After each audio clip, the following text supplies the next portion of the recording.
And so if your source doesn't have an author name, if it's an unknown author, then you can, in your in-text citation, you obviously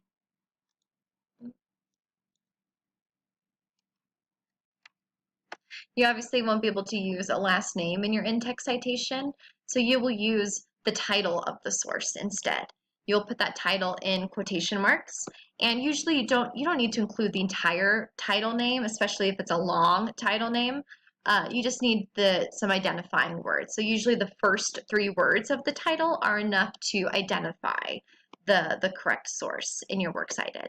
So your in-text citation, instead of Garcia, if you didn't know the name of if it was an unknown author, you would have like the first 3 words of the title of the article. Okay, so continuing on with the checklist, all entries are going to be double spaced with no extra space between the entries, and all entries will be formatted with a hanging indent. So let's take a look at an example.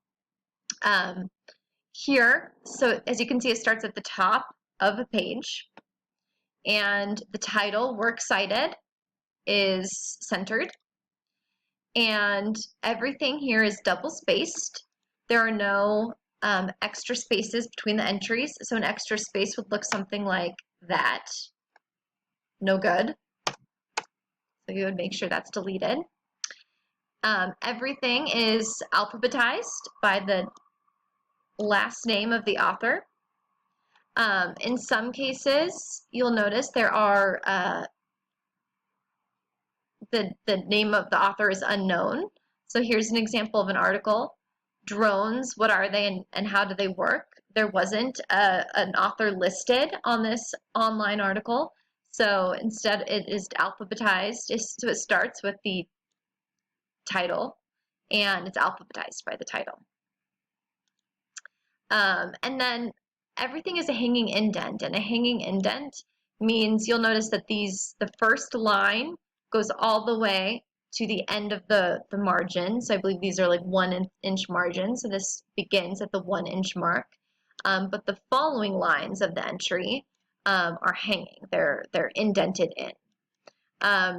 You get a hanging indent. It's easy enough to do on Microsoft Word. If you have, just Google how to get a hanging indent on Microsoft Word. I can show you if you need some help, but it's easy enough. If you're using Google Docs, you would go to Format. So you would highlight. Oops.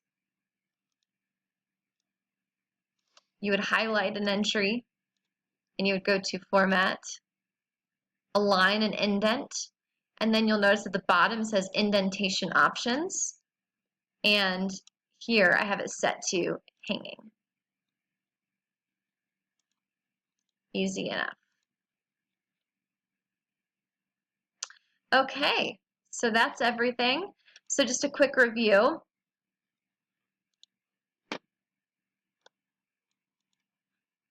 As we discussed today, when you are using sources, you are going to do one of 3 things. You're going to be quoting the source, paraphrasing the source, or summarizing the source. And either way, no matter what, you will be using a signal phrase to signal to your reader that the idea which follows is not your own, but rather something that you are crediting a source with. And you're going to be using an in-text citation at the end of the quote, the end of the phrase, paraphrase, or the end of the summary.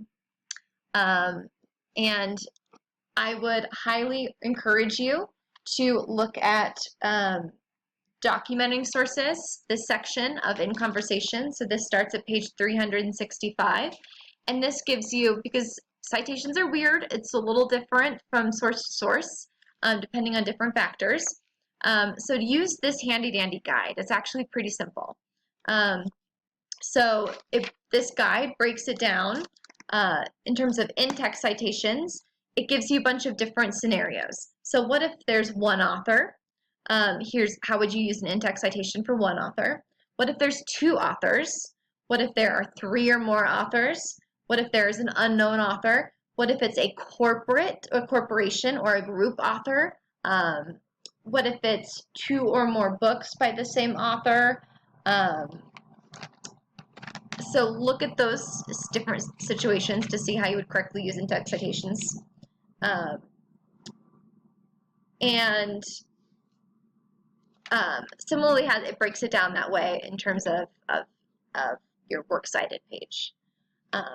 Your works cited page, or your In Conversation organizes a works cited page through how to cite books, conferences and dissertations, how to cite sources from journals, magazines, or newspapers, sources from media sources, so film or video, television or radio programs, works of art, live performances. There are other digital sources like citing an entire website. It has a section for how to cite field sources. That would include if you do a personal interview, you would still want to include that personal interview in your works cited page. So this shows you how to do that. How to cite a tweet, how to cite a Facebook or Instagram post or a comment to a Facebook or Instagram post.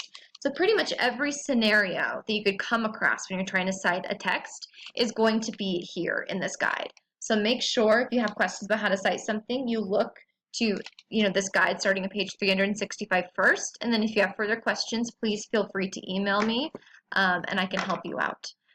But for this assignment, our exploratory essay, I'm going to be looking for correct in-text citation. So it's very important to make an attempt to get it right. Okay, thanks very much, and I will have another lecture for you sometime in the near future.